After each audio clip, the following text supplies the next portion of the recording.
how's it going? You all right? Good to see you again. Hi. Good to see you. Hi. Oh, thank you. I appreciate that you've actually been preparing for this. I saw this picture on Twitter of you in the bathtub with this Viking helmet. Yeah, that was actually taken in Oslo.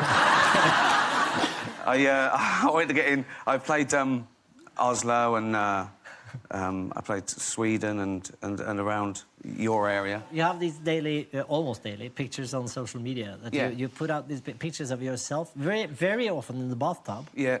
But there's nothing else to do once you've washed everything. Yeah.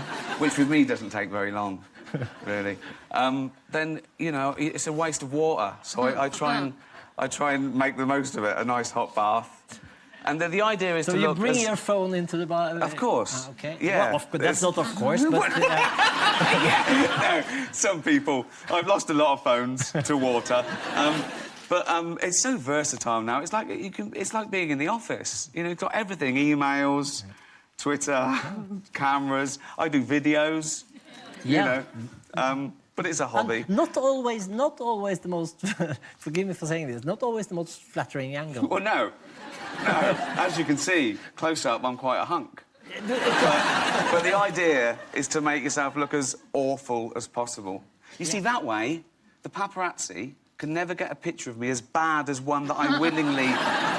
So when they say he looks awful, I go, no, this is awful.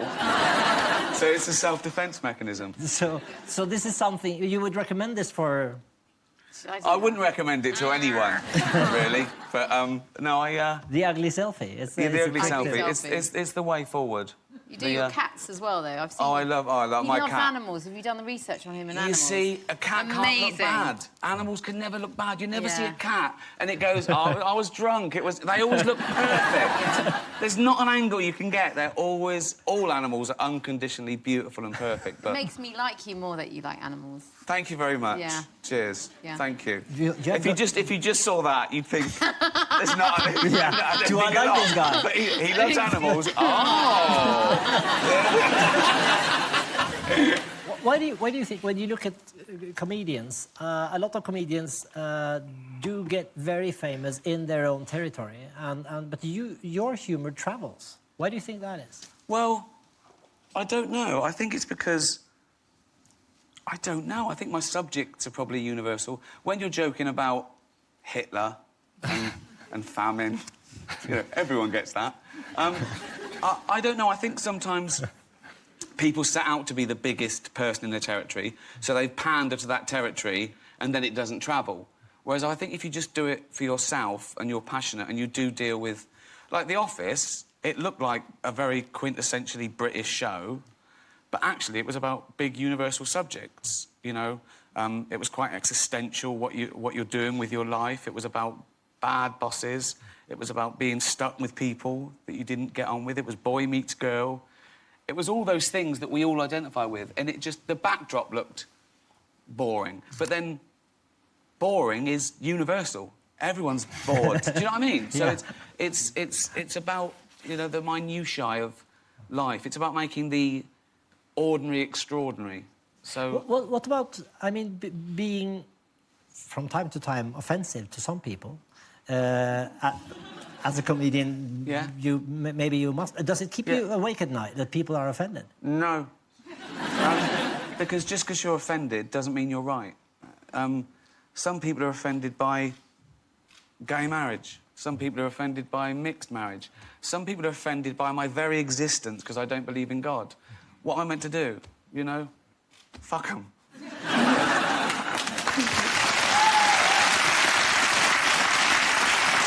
Would you... But I don't go out to offend. I never go out to offend. You don't have to. It's too easy, it's churlish, it's pointless.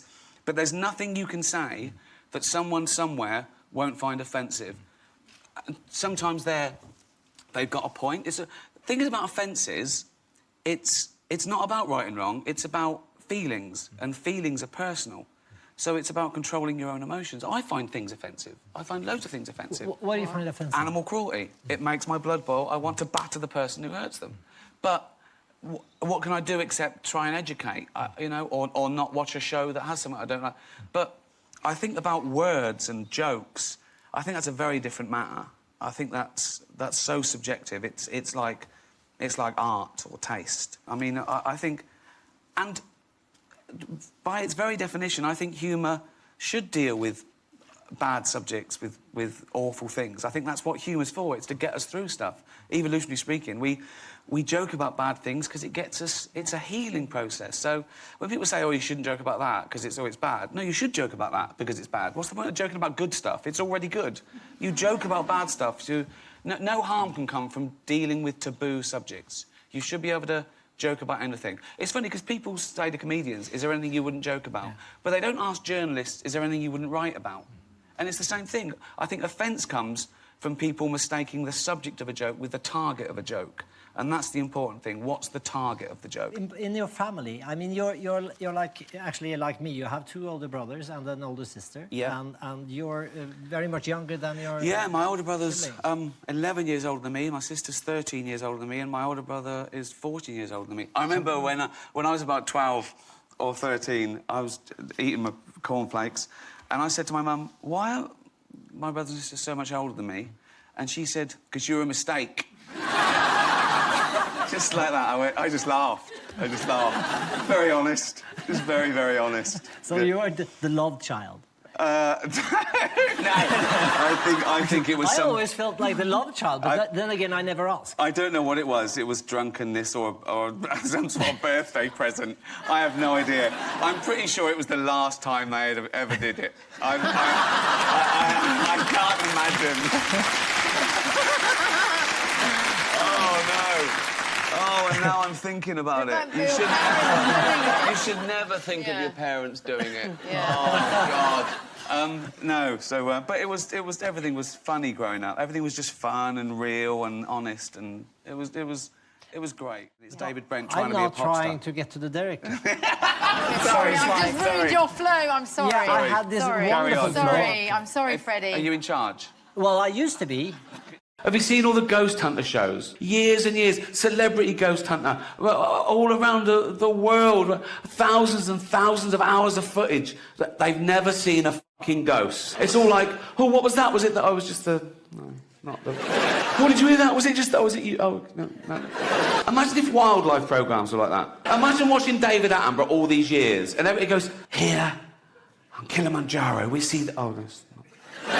And by the banks of the Limpopo, the elusive... Oh, that's not... You'd stop watching the...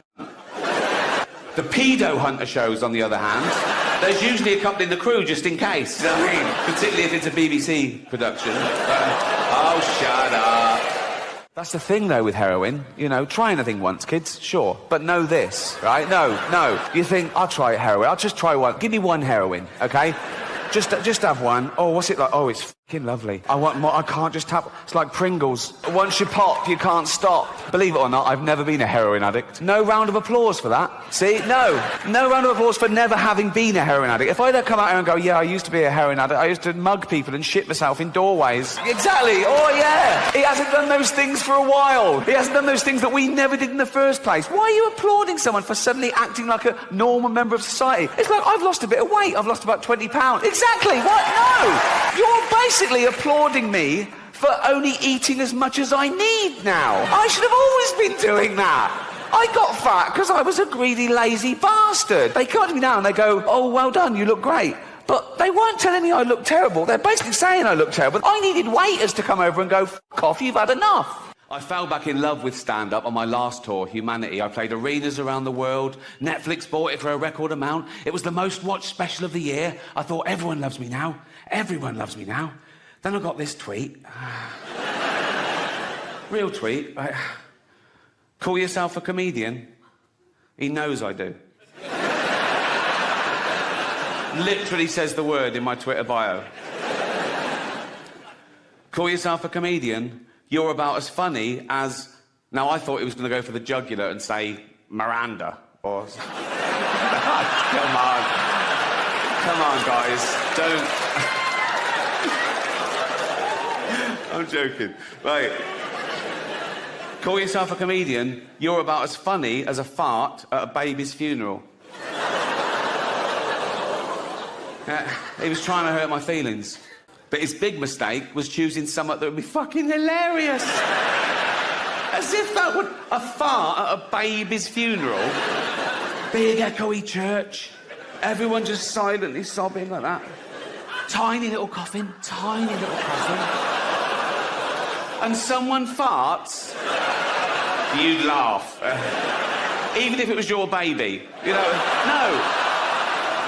If you're at the funeral, it's been dead a week, do you know what I mean? You're probably up for a giggle. Particularly if you're the father. If you're the mother, you probably still find it hard seeing the funny side of things. No, you don't have children. I say, no. I say, why don't you have children? Which is a really odd question to ask someone, why don't you have children? As opposed to asking people, why do you have children, right? People say, oh, it's selfish to not have children. How can it be selfish to not bring a life into the world that doesn't exist on any level? It's not as a long sort of cabinet full of potential ghost fetuses going, we want to be born, right? But I've thought about it, and there's 3 reasons I don't have children, OK? 3 main reasons I don't have children, and I'll share them with you. OK, here they go. 3 reasons, right? 1, there's millions. The world's overpopulated. No one's sitting around going, oh, Rick's not having kids, we're going to run out. 2, kids are scroungers, aren't they? I mean, from day 1, it's all me, isn't it? Feed me, clothe me, pay for my chemotherapy. No, not my problem, son. Luck of the draw, boy, luck of the draw. It's like a little holiday flying to the States, right? I could do without the safety video. That's always a bit of a downer, right? And totally pointless. If you go into the side of a mountain at 500 miles an hour, the brace position does fuck all. Imagine if that worked, right? You're going down, right? The flames smash, you go, I'll try it, right? You do that, ball of flames, you wake up, everyone's dead, except you go, fucking hell, that's amazing. That is... And if we're watching telly, me and Jane, if it gets in our lap, we think, oh, that's such a privilege, we don't move. Even if we need a wee, we don't want to disturb it. The other one gets the drinks all night, you know, oh, like... And people say to me, you spoil that cat. I go, yeah, I do. It's a cat. It's not a person. What's the worst that can happen if you spoil a cat? Do you know what I mean? It doesn't grow up to be fucking Boris Johnson. It is... No, I don't get political. Although he is out of his depth. I mean, he started off by saying women in burqas look like post boxes. Now, it's not up to Boris Johnson what a Muslim woman wears on her face. It's up to her husband.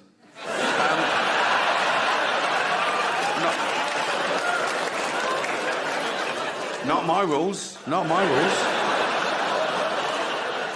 This won't be in the special.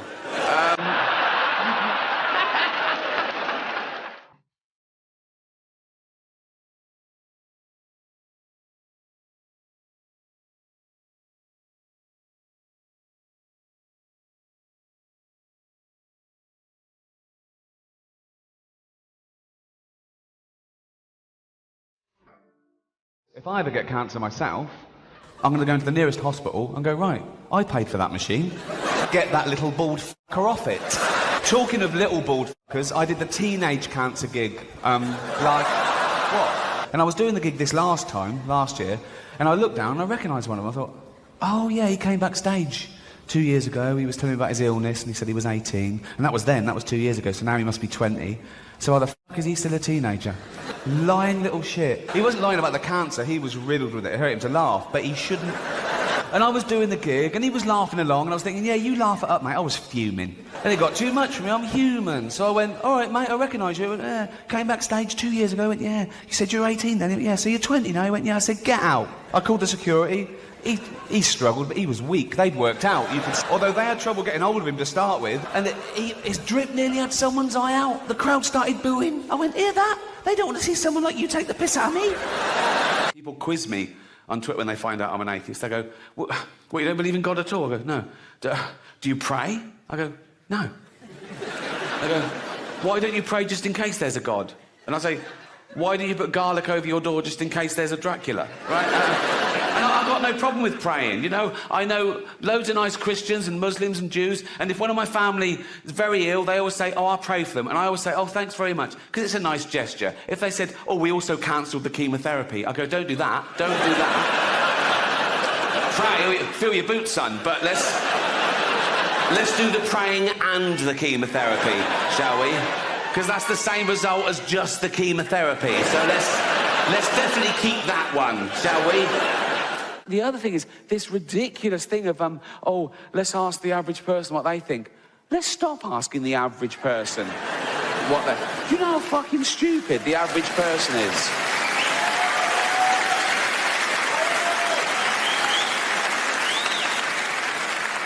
We still sell bottles of bleach with big labels on that say, do not drink, right? Let's take those labels off, right? For 2 years, and then have a referendum. I've got a thing about changing rooms, public changing rooms. I always have. I know. I'll tell you why. I don't know if it's the same in ladies' changing rooms, but men are so proud of their offal, right? If I'm in a public place, I have a shower, right? 1 minute, towel, corner, pants on, right? There's blokes walking around naked before the shower, talking to each other, like that, after the shower. There was one bloke in the shower, way too long, right? It was ages, right? And he got out, no towel, just dripping wet, just went up to the mirror and started doing his hair first. I was in there with there was just me and this really fat bloke once in the change room. I was getting changed, and he was there, and he was really big, like 350 pounds, right? And he was naked on one of those precision scales. And he was there for fucking ages, and I was looking at that, he was like that for ages. I wanted to run over and go, mate, you're never going to be an astronaut, right? It doesn't need to be this accurate. Just pop some pants on and take a fucking gram off. The handsome boy! Ricky, can I say something that you may hate? Go on. I think you should have a kid. Right. OK. In what way? Be a father or just have a kid? Go and get one? No, I think you should have a family, because I've always thought about you and Simon Cowell. Whenever I read your interviews, I always think there's something missing. I think you make a great dad. Me and Simon Cowell, if he's up for it. Fred. Do you hate that question? No, I feel a sitcom coming on. Yeah. Ricky and Simon adopted a kid. Oh, Ricky, what are you doing? I'm bathing the baby, Simon. You don't bath it like that. It's already written. Good one. Talking of sitcoms, you and Stephen Merchant are working on a new project. First there was The Office, then there was Extras. Tell us about the third one. This one's called Life's Too Short, and it's sort of a fake documentary. It's about the life of Warwick Davis, who's a real person, but this is a twisted version of And himself. he's a dwarf, right? He is. Why bring that up? No, I don't know. Chris is telling me he's about to... I've got to do this. Sorry, Warwick, if you're... He doesn't know he's a dwarf. He just thinks... I feel awful now. Don't, Ricky. No, we haven't told him. He doesn't know. Well... Because he's blind as well. So no one's told him he's a dwarf. So now he knows. Well, now he does know. Thursday was the night. And it's about him having a sort of a bit of a midlife crisis, and his career's on the skid. So he's done this sort of reality show to try and get famous. And myself and Stephen play twisted versions of ourselves as well. Well, good luck with that. Got it. Right then, today is Thanksgiving in the good old US of A. God bless both of them. It's Thanksgiving today. Happy Thanksgiving. Carl's going to tell us what it's all about. Ricky, what are Carl's qualifications as some kind of international culture guru? He hasn't got any. Really? You're going to Seriously, I don't know why you got me on for this bit. So you could plug your video. Come on. Yeah, that's out. All right. Yeah. Now you're going to do this bit. It's just a... Before you do that, should we have a clip? Yeah, Let's quickly. have a clip of you by Christ in Rio. Here it is. So come on, Carl, that was pretty good. You are the idiot abroad, you're now the idiot with the turkey. Tell us about Thanksgiving. Go show that turkey. Why It looks lovely there, doesn't it? But look what they were facing us. That's the view that was facing us. Is anyone doing this in this country? Would anyone be to blame? Yeah. There's some Americans over here, people who have American relatives. It's a big night for those guys. But would they be watching this anyway Yes, then? they Or will. they be eating... This is their pre-Thanksgiving show. They watch it every year. Tell us about the origin, Carl. I told you what this. I've got a podcast out called Thanksgiving, free on iTunes. Give us- now. And I was telling you the Wampanoag Indians. I wouldn't worry. It's mainly... I mean, anything with Americans, they like eating. Yeah. So they tend to... No, I'm not having a go. That's racist. That's a fact. So... But they definitely have gone off the turkey now, because it looks like Arnie Nora from Listen that to what they angle. eat. There's a thing that they eat called Duncan. Right. And what they do, they get a turkey, they shove a chicken in that, and shove a duck in that, and that's why it's a to-dunkin type thing. Excellent. OK, round of applause for that one scientific fact. Cheers, Carl. Well, thanks to you both, and good luck with your DVD battle in the charts over Christmas. Who's going to win the battle of the DVDs, guys? Idiot Abroad. I think it's number 1 or 2 or something. I think only Top Gear's beating it. Top Gear? Who's still watching Top? Just turn Dave on. It's on every night. All right. Thanks, Ricky. Thanks, Carl, for being on the programme. Hello, I'm Ricky Gervais. I'm here in London, in my office, but I'm not writing another award-winning series. No, I'm chilling out with my friend. Look who it is. It's only Elmo. Hi, everybody. Hey. Thank you. Thank you. Throw money, throw money. That's a little joke. Well, Elmo, I've invited you... I'm a little low. Can you put him up on the couch? Do you want that? There you go. Okay, thank you. You all right? Yeah, Elmo's good. Elmo's so happy to see you here. And Elmo's so happy to be in London, too. Well, last time we met, we were in New York, weren't we? On Sesame Street. Where Elmo lives, Where you live, and it was a great pleasure. I actually cited meeting you as the highlight of my career. Really? Elmo feels sorry for you, Mr. Gervais. I don't get out enough, do I? No. Now, Elmo, it was...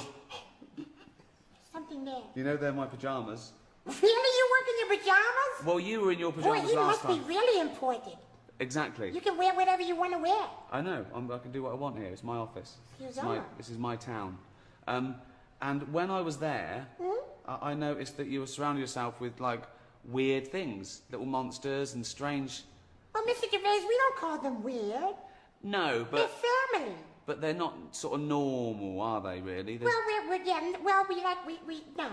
They're all different shapes and sizes, and colours, funny voices, and that. But I've got a little surprise for you, because I've got my own little weird friend that I think you should meet, that I think you'll get on with.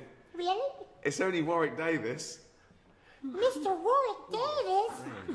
Hello. Come on. Oh, there you go. Look. Oh, you get that done to you too, huh? Fine, here we are. I'm the luckiest man in the world. Oh, this is great. Should we It's sing so this? good to see you.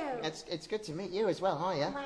Fantastic. This is good to be here. Yeah. Right, Ricky. Yeah. So nice to meet you. Yeah. He's got a little suit on. Yeah. We could get you something like this, couldn't we? A little furry outfit or something. I've done the furry outfit. Oh, Elmo, what do you think of him? Well, Elmo thinks you're wonderful. I'm going to see you in a bunch of movies. I know he'd like you. Yeah. Are you? Yeah. I knew they'd get along. It's so good to meet you. Look at this. Here we I are. can't believe like that. Together, all Oh, together. God. Good. Oh. Hey, Mr. Ward, will you come to Sesame Street? Oh, I'd love to see No, that. very much You like put him in a it. little Yeah, dustbin maybe. or something. No, and I'd have to be in a little... little pop-up in a little dustbin. When And you'd get to meet, like, interesting people, because I have big guests on there. And they go, look, do you want to meet Elmo? Yeah, hello, Elmo. And they go, do you want to meet Grover? Yeah, hello, Grover. Look who's in the bucket. It's Warwick Davis.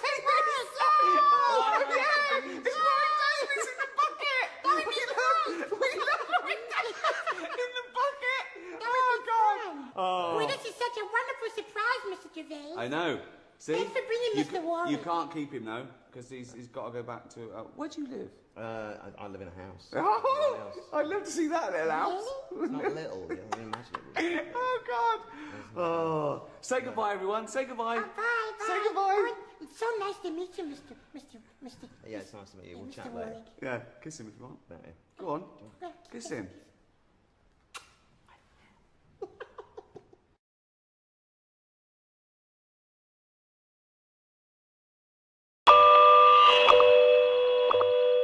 We're here with Stephen Merchant, Ricky Gervais and Karl Pilkington to talk about The Ricky Gervais Show, a new animated series spun out of their award-winning, record-breaking podcasts. If you could have a superpower, what would your superpower be? Telepathy, X-ray vision? Flight, invisibility. But why have I been picked? Wouldn't it be a fascinating experience to go into space? He's thinking, I'd like to meet some aliens. Well, yeah, that'd be brilliant. What would be brilliant? Seeing a little alien and that, having a chat with him, finding out what's been going on. Here it is in cartoon form. Why is that? First of all, I don't like the order that he introduced. My name first? Yeah. Well, I think it's about time my name came first. Really? Well, I never remember, when did it get decided that it was Gervais Merchant as a part? Early on, and I told you, luckily, it worked. I said, oh, it's just alphabetical order. And you I swallowed that. Karl What was your second Pilkington. question? Second question is, Karl, look like you're enthusiastic. This is The Guardian. This is where it all started for us. We did the record break podcast with The Guardian. It went on to become the biggest download. 205 million downloads so far. And now it's being made into animation with HBO, probably the greatest channel in the world, and Channel 4. Also a channel. Yeah. So, Carl, a little bit of decorum. Yeah? Excited to be here? Yeah, it's just we're doing a full day of this, and it just gets a little bit wearing. Well, hang on, but this is... Well, don't say that, because they want No, to but think it's better to tell them why. This is an exclusive. Yeah. I don't know, it's everywhere. People get sick of hearing about it. That's what happens, isn't it? Mm. I mean, you crop up everywhere every time something comes out. It's like, oh, what's he flogging now?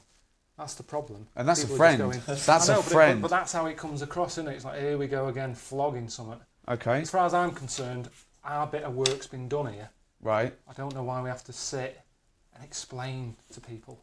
So you just like people to just buy our products, no questions asked, just buy it, give us the money. If you want, but what I'm saying is the people who have made the DVD, when do they get involved? When do they get off their arse and do something for us? Instead of us sat here having to flog it. It comes across cheap. I hate it. But they don't. But the people looking at this don't want to see the fellow does the accounts for HBO, do they? But this is a nice symbiotic relationship with The Guardian. The Guardian said, yeah, we're... Guardian, these are nice people. Don't you want people to see this? Aren't you proud of it? It's not the best thing I've ever done. What's the best thing you've ever done? Your fucking paper round. Because that's the only two things you've done so far in life. You had a paper round, then you had this, then you met us. I just feel like... Is there a DVD of the paper round coming out soon? Yeah, I'd like to see that. He reckons that's the best job he's ever had. He said I was my own boss. No, you weren't. No, but it's the best job that I did as well. I felt confident in it. If people said, what do you do? And I do a paper round, I reckon all my customers would have been like, it's bloody good as well. Always the right paper, didn't rip it in a letterbox. Yeah. I was good at it. This shouldn't have happened. This is all an accident. You said, oh, HBO are animating it. I said, great, how much? And you go, oh, well, don't worry about that. You know, I still don't know to this day what I'm meant to be getting out of it. The drawing, you sort of... All I heard you say to him is, make his head rounder. I've had no input into it at all. It's just... What do you think of the roundness of the head? What's your opinion of Karl? Same shape as yours. Yeah, it's a perfectly admirable head. I'd be proud to have that head, and apparently I do. And so. have you seen the animation? Yeah. What do you think? I thought you looked a bit like Fred Flintstone. Well, yeah, a bit Fred, bit Barney, but that's what we said. We wanted it sort of Hanna-Barbera, that sort of, you know, cuddly retro look. Because the things he says on the podcast, if you add to that a nasty, scary cartoon, it's going to be over the top.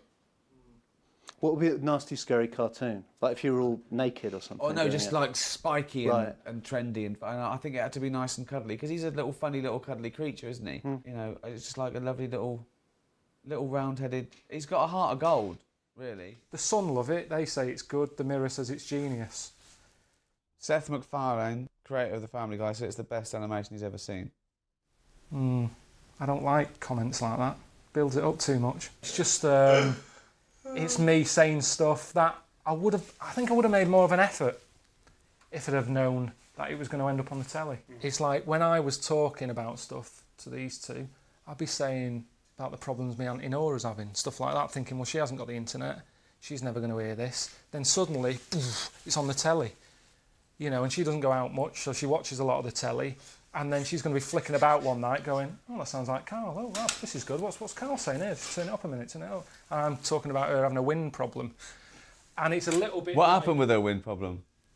Well, she's still kind of got it. She's on a lot of tablets and stuff, and it's just sort of playing havoc with her with her insides. But has Auntie Nora seen it?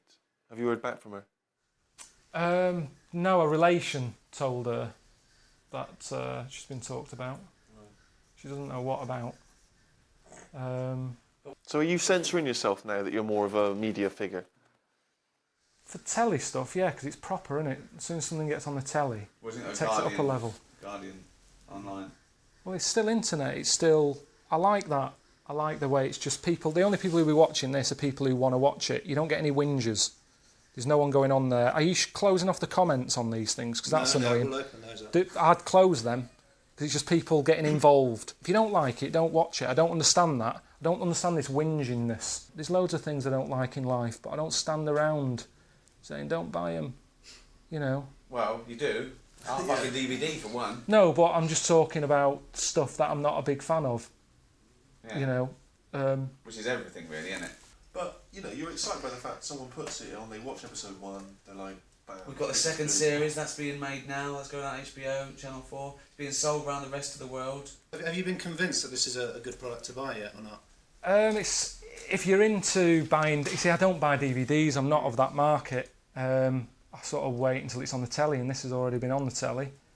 So if you really liked it and you want to remember it, buy the DVDs. That. And there's loads of extras on there, like little things, bits. unseen footage, and all that sort of stuff. It's 13 episodes, Carl, for the money. You know, it's a lovely little collector's item. Good for all the family if they're over 15. Yeah. And a bit mental. Stephen, any thoughts on this new... I haven't seen it. You haven't seen it? I haven't seen it, so I don't know. But I'm certainly looking forward to my free copy. I shall... It's not free copies, but you do get 30% discount. Great, that's even better. So, it says it's genius, the Daily Mirror. Yeah. The Sun says it's very funny. Don't say the Sun, the Daily Mirror, the Guardian. The Guardian could have given us a quote. Well, they probably didn't like it, did they? I don't know. They're probably going, oh, we started that. Yeah, we should get a cut of that, shouldn't we? Oh, here we go. There Another we go. hand. Yeah. Yeah, someone else. Jesus Join Christ. the club. You've got 2 houses out the podcast, Carl. Stop fucking whinging. I mean, I'd say steal this from shops if you want. That seems a bit crazy. Well, no, we get paid. Will we? Yeah. Don't steal. Shouldn't say that, should we? Don't steal, don't do drugs, and floss. Wouldn't it have been better if we all stuck where we should be? Don't you not believe in that idea of travel broadens the mind? Well, since the invention of the telly, you don't have to go that far to see You're it. absolutely right.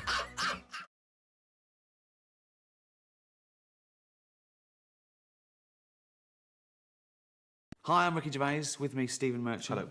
Creators, writers, directors, star of The Office. If you're a fan of that show... Who isn't? Yeah, then you've got a treat coming up because it's the entire first series... Well, if they're a fan, Rick, then they will have already bought the DVD and already seen the show. Oh, no.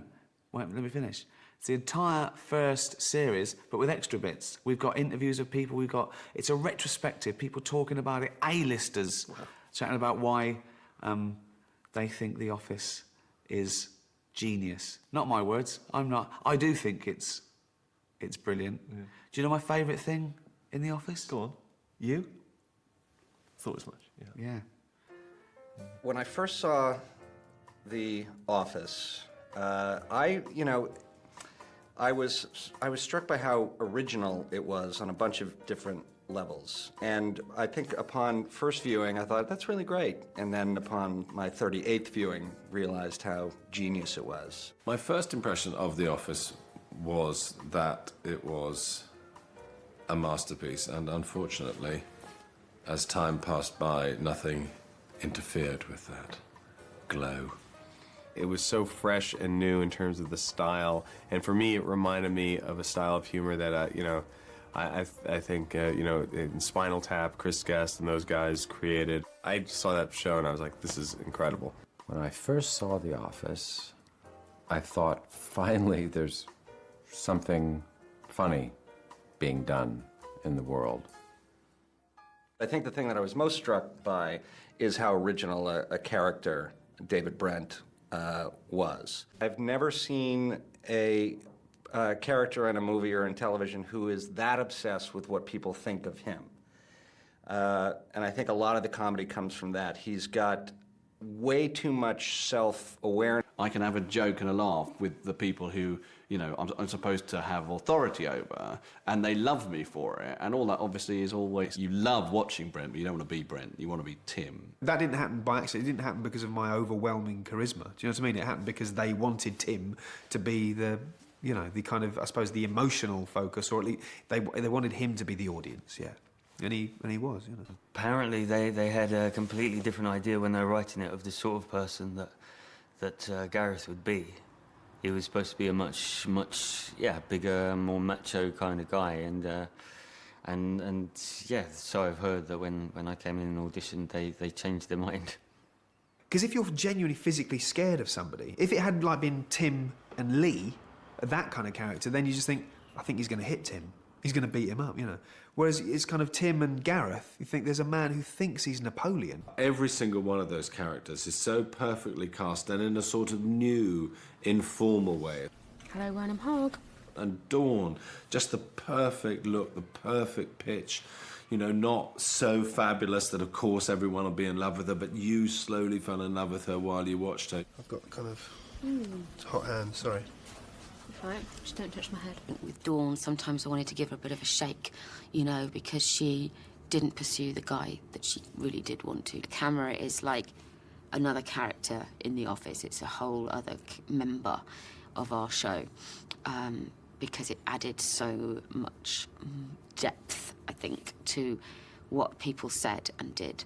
Obviously, one of the key aspects of the show was the sort of documentary style, and that had sort of been born out of how we'd originally got it made, and we shot something in a little documentary style, and we did that because it was a very quick way of filming. You can get a lot done quickly in a documentary style. You've got to worry about the finesse.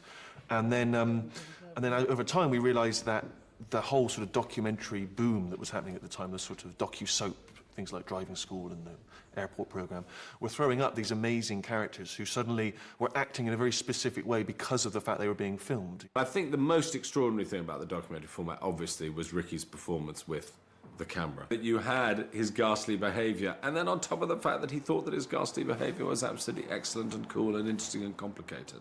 To the stage where they could actually make it. That's what made it a success, that they knew exactly what they were doing.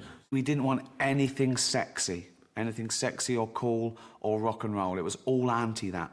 The opening titles, they just blew me away. I remember first time I saw it. It was about One of the first things that Ricky ever did as the David Brent character, he had a couple of scenarios in his head that used to play out for me when we worked together. One of which was his character, his sort of seedy boss character, interviewing a woman and his slightly lascivious, lecherous manner, which is actually something we downplayed in Brent. Brent, in the original form, was a lot more seedy, perhaps, than he later became, but certainly that scene where he's interviewing the girl. Brent doesn't think that that's creepy. He thinks that's romantic.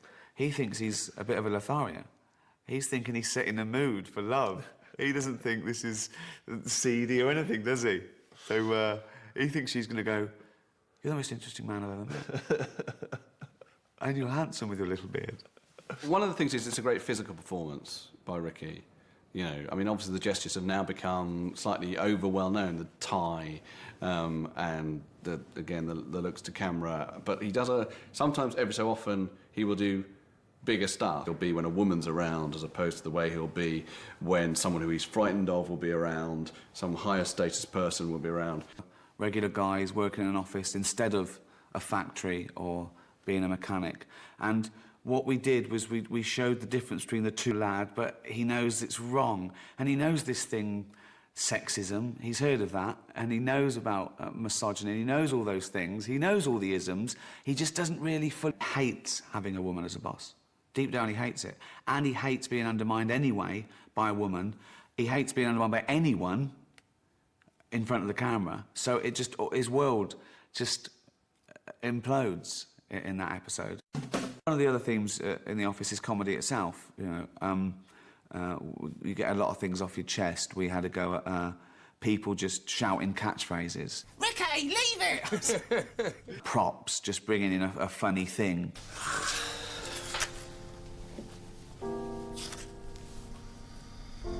I would have enjoyed watching Tim and Dawn and their journey because it didn't seem implausible and it didn't seem unreachable. They made it feel as if you could have these little things inside you, these little stories that can come out, rather than it being this glossy Hollywood love story where they all end up brilliantly happy, but everyone's unbelievably rich and beautiful and in, you know, sunny lands, and it doesn't feel like where we are, you know what I mean? And so I think I would have enjoyed seeing it play out. For someone like me, the romantic drama, particularly of the great Christmas special, you know, is one of the great romantic comedies of all time, one of the great romantic stories of all time. I mean, I think the very best sitcoms have had profound things at the bottom of them. I suppose that's what makes them good. All of my favourite shows have always had a sort of romantic strand in them, whether it be Northern Exposure or Moonlighting or Friends. And I think it's one of the reasons, one of the things we liked is the kind of soap opera feel that the best of those shows have. You know, soap opera not being a sort of a damning phrase at all, that actually there's something about watching from week to week and building an understanding of that world and caring about those characters that's very unique to television. And a lot of British comedies don't seem to do that enough, and it seems strange. You know, you're coming week after week, so you can draw people in. And so we were very keen to have that romantic thread, because we knew if we just kept going, it would just become the sort of beating heart of the show in a way. The supporting cast were actors, but sometimes it just said in the script, man one, woman one. And we gave them all names anyway, just in case it popped up, because we wanted that realism. They came in every day, they were sat in their seats, and they'd really be typing. And then one thing in the script said, someone leaves a message on his answer phone, and it was Ewan, and he was just cracking us up. Hello, I'll call you tomorrow. One of our pet hates was exposition, where someone walks into a room and goes, Jonathan, you know your sister, the one that went to the Gambia, who's a doctor? Yeah.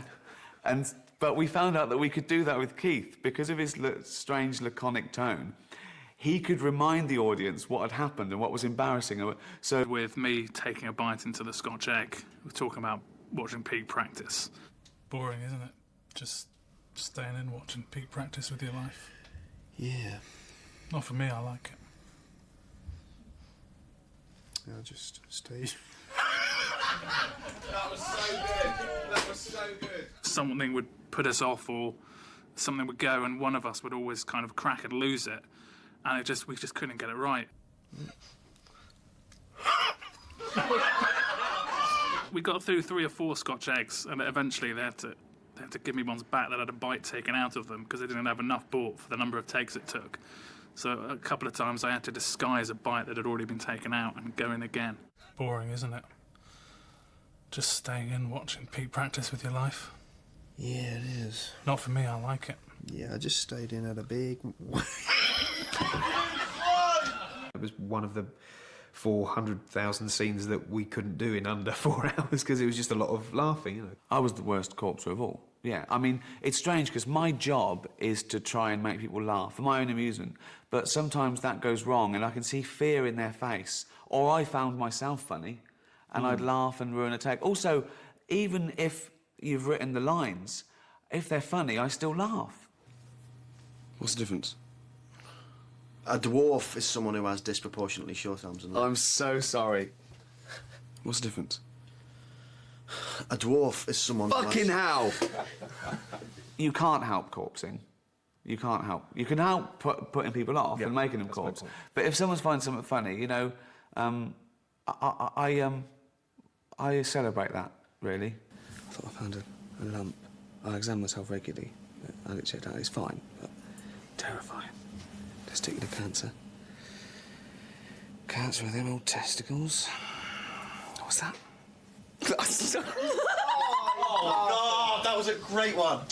We'll do it again. Please. We'll do it again. Damn. Steve came over once in the office and said, Rick, it's like making your own TV show isn't interesting enough for you. You've got to have other things going on. And so, I do, you know, I multitask. I try and get something in the can, and I try and ruin the take for my own amusement. Action. 9.99 pure silk, so I had to snap it up. OK. He can't stand to do the same take twice, and so he would change something about it every time. Action. And Wally Burton, 2 for 10 quid, so I went, yes, please. Something would have to be different, and that was the thing that would crack you up. Action. And, you know, Deaf Nobby Burton, who comes around with a case, 2 for... Why are you making it harder for yourself? Okay, I'm sorry. Okay, I'll just say Nobby Burton, who comes around with a case. 2 for 10, I've got 4. I think sometimes he'll improvise an idea that will amuse him and that will amuse someone else, and now Ricky thinks, right, OK, I've got them now, and then he will just keep going. He just thinks, well, this, for my own amusement, even though we're making a TV show, the clock's ticking, we're losing money, and we've got to get it on BBC Two, he's thinking, no. That probably contributed to making it so funny as well, because it was so fresh. Each one of those takes that finally got into the series was unique. I've only just reached a point where I can watch it now and enjoy it and not really be thinking about how it was made or what he was doing that day that was terribly annoying. Now I start to see it, I think, for the first time as audiences do, and I can't remember some of the episodes, I can't remember some of the scripts. Jokes amuse me now for the first time, and so I've just got to a point where I can sort of see it and enjoy it. And now I feel more proud perhaps than I did then, because I really feel excited when I see a little clip of it somewhere, because it just feels such a three-dimensional world. I think that's the thing you're always trying to chase as a writer, is a world in which people believe those characters exist and that somewhere they're out there. And that, I think, you know, is its sort of greatest, for me at least, our greatest achievement. Yeah, I mean, I've only got fond memories of everything from meeting Steve to Thanks, mate. winning the Golden Globes, you know. What I think really, you know, has changed American television is that by bringing over an American version of The Office and really staying true to the tone of the original, and then it becoming a success in America, has totally revitalized comedy on television in the States. I keep it on in my house sometimes just for comfort. I just keep it on. I'm not even necessarily watching it. I'm just sort of listening to it because I find it comforting to... That sounds weird. Yeah, I keep my pants on. Staggered at how successful The Office has been worldwide, and I think that what I love about it the most is that the characters are essentially the same in the remade shows.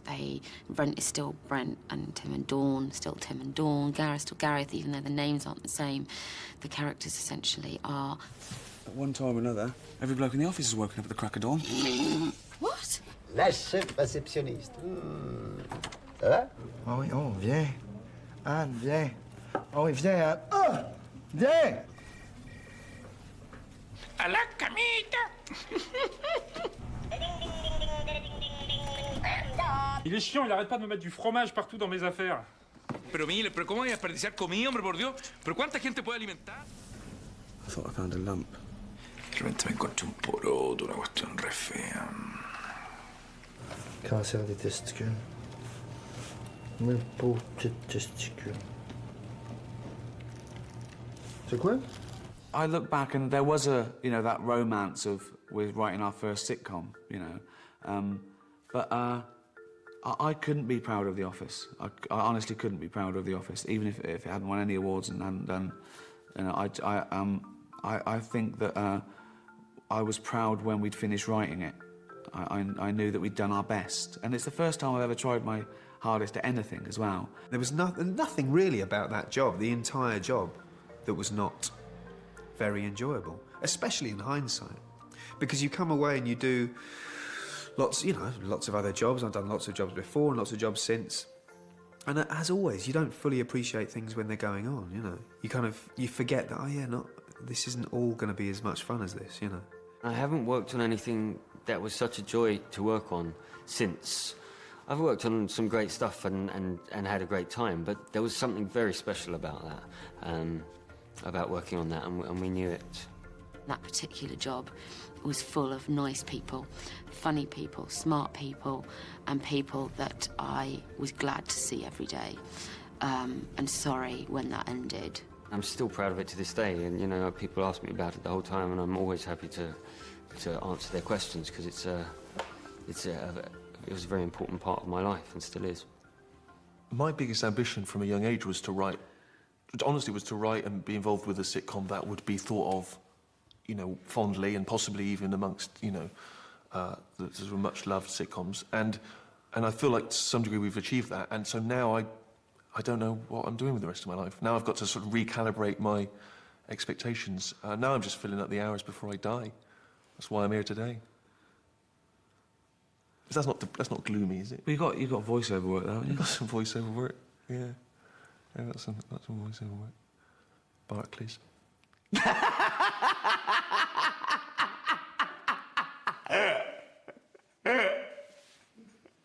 Sell out.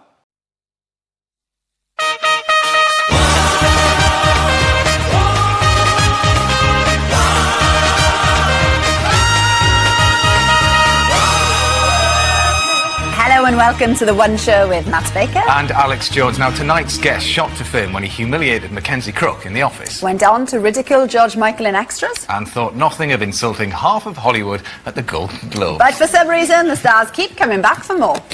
Do you have any idea who my leading lady is on this film? In the Tim Burton film? Yeah. Helena Bonham Carter? How'd you know? Stab in the dark. She thinks you're an idiot. Sorry, have I done something to offend you? What do you mean, like, trashing me in front of, like, 200 million people at the Golden Globes? It's Ricky Gervais!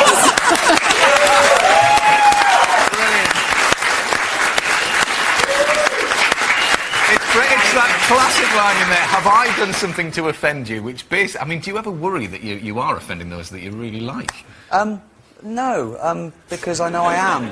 It's guaranteed I'm going to offend someone. But just because, you know, you're offended doesn't mean you're right, does it? I mean, I think that goes to show that he wasn't offended. This is the funny thing. Well, he turned up to do the show, didn't he? People are saying, that's part of the reason I got him in it, because everyone's going, Johnny Depp was so offended. No, he wasn't. I called him up and he went, it was funny, it was great. You know, I get this once a week, someone saying that I've offended someone else usually. It's always someone offended on someone else's behalf, you know, and it's ridiculous. Of course he's not offended. He's the richest, most handsome man in the world. Why is he going to care about a fat bloke from Reading not liking the tourist?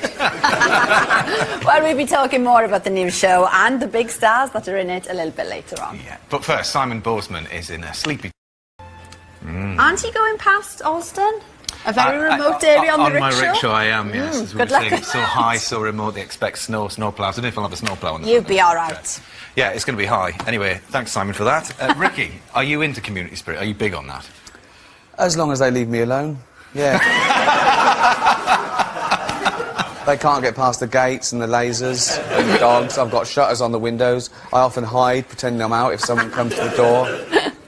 But yeah, I say, yeah, get on with it. Okay. Brilliant. Good luck, everyone. Good luck, everyone. This image of you in waders cleaning out the local pond in the park, but maybe not. That won't happen. That will never happen. Oh, you know what? I'd do anything to do with nature, yeah. I'd get involved. I love stuff to do with wildlife and nature. Okay. It's just talking to anyone else that I don't like. Fair enough. Love animals. It's the people that annoy me. People. Yeah. Well, earlier on, we saw a clip of Johnny Depp in your new series, Life's Too Short. Tell us a bit about that. It's a fake documentary, a return to the fake documentary format, rather like The Office, but it's moved on because documentaries have moved on. I suppose The Office reflected those quaint docu-soaps of the 90s with normal people being famous, like David Brent. But modern documentaries, reality shows, they're much more about C and D-list celebrities living their life like an open wound. And it's more like that. Do you know what I mean? It's like the fictional Warwick Davis. You know, it's a complete character. It's nothing like real Warwick Davis. In real life, Warwick is a great actor. He's brilliant. He's lovely. He's so rounded. I've never heard him complain about it. He's just great. In this, he's manipulative. He's got a chip on his shoulder. It's not half an hour of height gags. It's nothing to do with that. It's more that he's got small man complex. So it's about him being angry with the world. And, you know, he exploits other dwarves. He runs an agency in this. He takes all the acting jobs for himself, but he rents those out as bowling balls and things. So it's about that, really. Well, we've got a moment from the first episode where he comes to see you and Stephen Merchant as well. And it's lovely. He has to charm a member of the public because he can't quite reach the intercom. I've never seen you, bruv. What films you been in? Have you seen Return of the Jedi? Who was you in that? It was an Ewok. Those little bears? Not little bears. Bruv, they're little bears. Right, have you seen Willow? No. Look, just press the buzzer, please. Look at that. Comedy legends there. Ricky Gervais, Stephen Merchant. They're all mates, aren't we? Always popping around for a chat. You are always popping round, yeah. I thought we made the buzzer high enough, but... No, I've got to pass a by to press it. Pass a by. We didn't think of everything.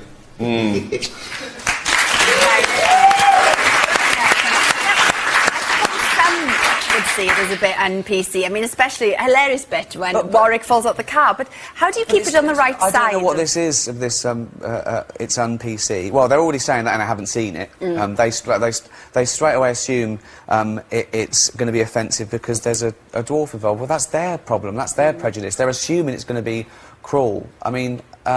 And nothing can be further from the truth, as I say. But I don't know.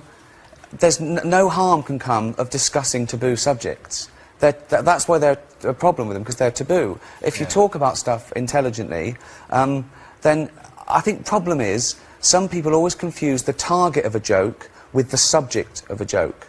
You can talk about anything. You can talk about race, disability, as long as you know what you're doing with it.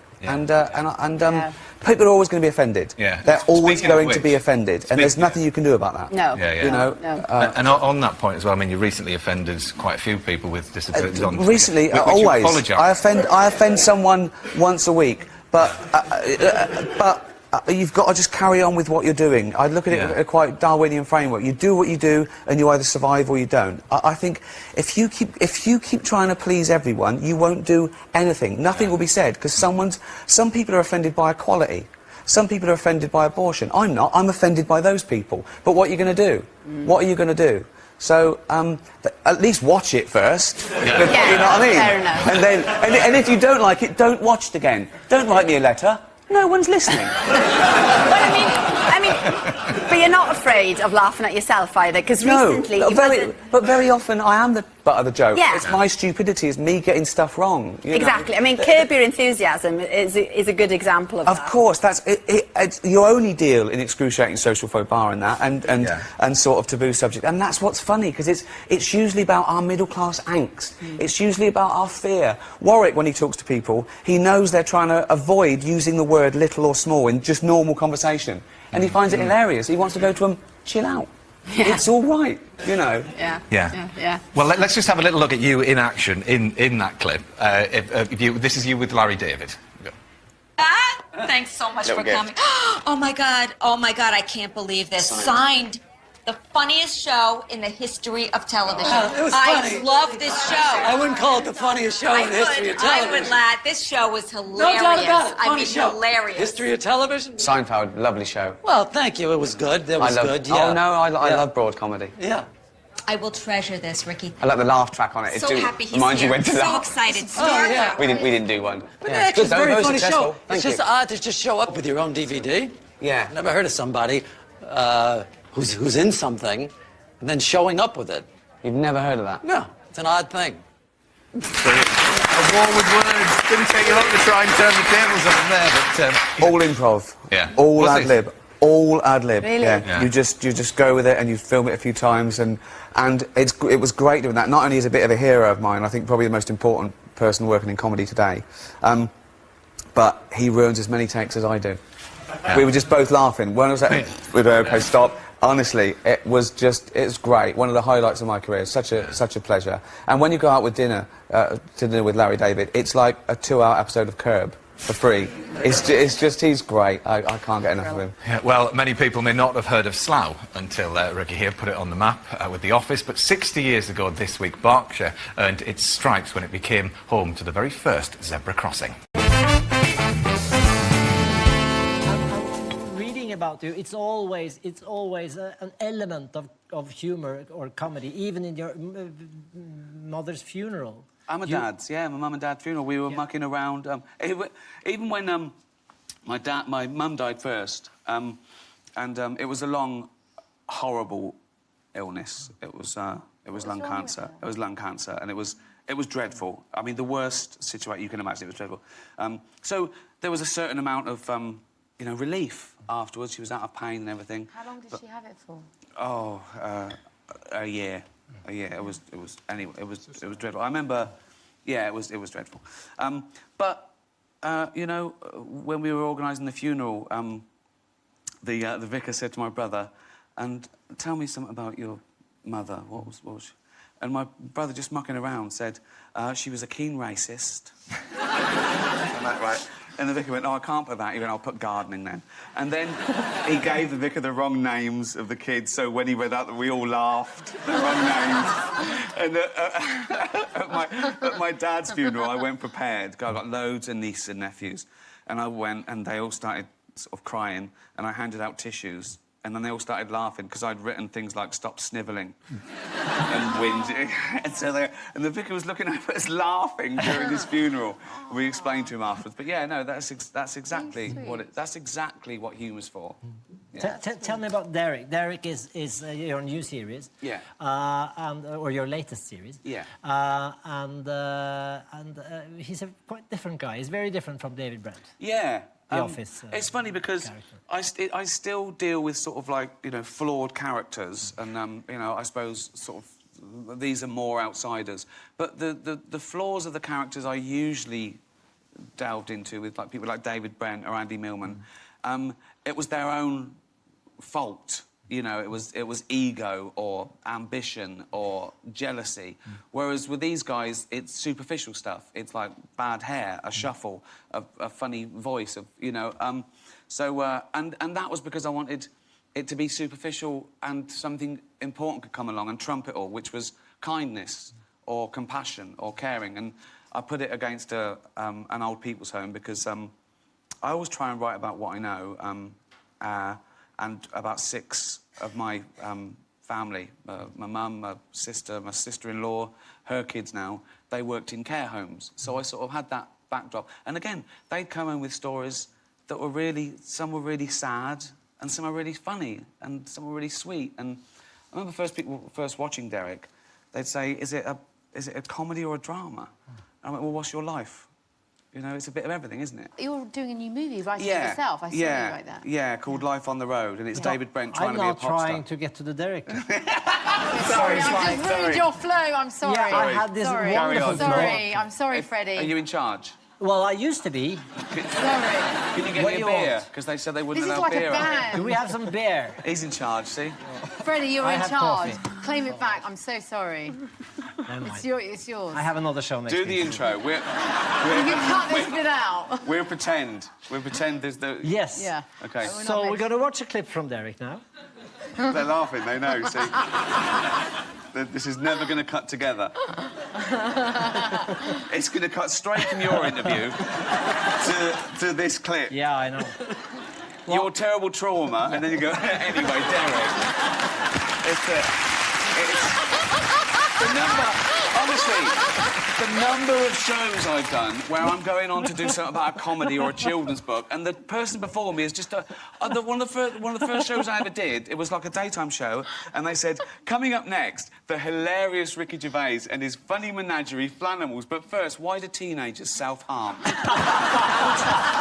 And then there's this one, and I had to go out there. It was just dreadful. It always happens. It always happens to me. You did it on purpose, didn't you? They got kidnapped on purpose just to ruin. Take a look at this. This is a clip from Derek. I goes, whoops, sorry. And people goes, oh, don't worry about it, Derek. Accident. But if I drops a baby or sits on it, whoops, sorry, isn't it? No.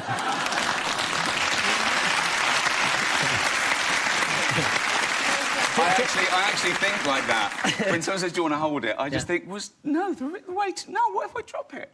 You know, so, yeah. How are you with you chose not to have kids? Yeah, but I've got loads of nieces and nephews, and they're having kids now, and... So how are you with them? Are you good with a working-class family. I'm a great-great-uncle. Yeah. So, yeah, it's not like it's... They're like mice. No. Yeah. Yeah. I come home for Christmas and they're through the pockets and everything, coughing on you. I'm always ill after I visited my family. 13 kids. Oh, that's it. I lose weight after Christmas where I've got some sort of illness. No, I love kids. Other people's. I love other people's. You don't want it. You can play with them and go, right, that's enough. I'm off. So one final question, because we've been talking about her getting married. Are you ever getting married? Because you've been with the same woman, like, for... Yeah, 30 years. Well, we are sort of married. 30 years? Yeah. What's it, 18, 30, OK, yeah. so he's... But we are sort of married. It's just, you know, I mean, I don't really see the point in a ceremony. You know, we share everything. Everything's in both our names. It's, you know, I don't want our families to meet. That wouldn't work. That'd be like Game of Thrones. Yeah, we got loads of toasters. We don't need to get married. Ricky, it's great to have you here. We're going to have another guest on. Thank you. Thank you. Cheers. Thank you.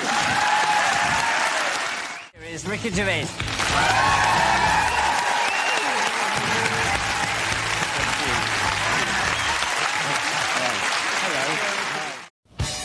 All right, so here I am in America, about to appear in the mate Ricky's new film. I mean, I say appear, I mean blink and you'll miss me, to be honest. I've come all this way, like 7 hours on a plane. I haven't even got a speaking part. It's just sort of being an extra. I mean, they sort of say to be a good extra, you know, it's all about sort of being in the background and not being seen. And, you know, I could have stayed in London to do that. Not only that, but he's got me dressed up like a right knobhead. I shouldn't have agreed to do it. You're supposed to be my friend. There's a caveman scene. We've tried hard to make all the cavemen look the same. And then I thought it'd be good to see a bald one. Purely my own amusement. Just to fly Karl out under false pretences. And then I had it all ready for him. I made his skin slightly smaller than everyone else's so he looked stupid. I had a wig with a top cut out. His head looked particularly round. And we gave him a little prehistoric comb-over. They gave me £18 million to spend, so there was a bit left over to get a little bald man involved. There was loads going on down on the set. You know, Ricky was really busy. If we do meet here, then we're fine, aren't we? Yeah. Then that'll match. He was up to his eyes in it. But there was nought for me to do. I don't know why they called for me so early. Just do it just so everyone knows the action. So I just thought I'd use this time to break my new shoes in.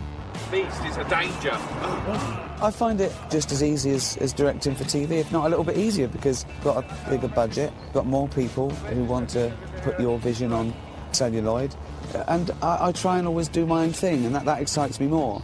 It just excites me more. The creative process excites me more than seeing my fat face on a big film.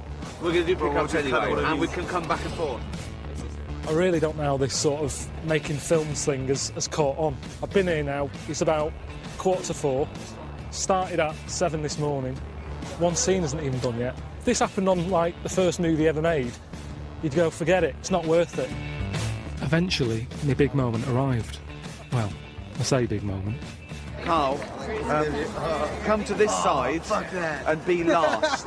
And don't do any grunts. Whatever they're doing, you just look confused. But you do not know what's happening, OK? Whatever they do, just look at them doing it. Whatever they say, you don't quite understand it. Just be yourself, basically. I think he'll cope very well, because he's got to play a stupid Neanderthal who doesn't understand what's going on. I think he can do that. I think he's been working towards this role all his life. So this is it. This is me acting. Can you tell? Go. Move, move, move. Stop. Bump. Karl, look at me, look around. Look, that's fantastic. That was amazing. Is that any good? No, no. I don't know if that was any good or not. I mean, the odd thing with acting is you don't know if it looked any good or not, because you can't see what you're doing. It's like watching them there. I mean, do they think they look good? So I thought I'd ask a couple of the pros what they made of my performance. Can I show you what I did? I went... I don't believe a word of it. I don't believe anything about it. Really? In fact, this interview is over. Why? Get away from me. Walk away. That dude is great. Oh my gosh. You didn't see my bit, did you? You didn't see my bit of... How did it go? Do a little bit for me right now. Show me, give me just a little bit of it. Everyone was sort of making their noises, and I had to go... like that. That was it? Just now? Just that. That bit was it? Well, that's good. If you didn't recognise it was acting, that's... Well, I guess good, it isn't it? Hey, who am I to judge? I mean, I'll do it again now, you know that it's acting. It looks like you're looking for where the coffee is. Is that bad? I mean, now it seems like you're just criticising it because you were shocked how good it was the first time. And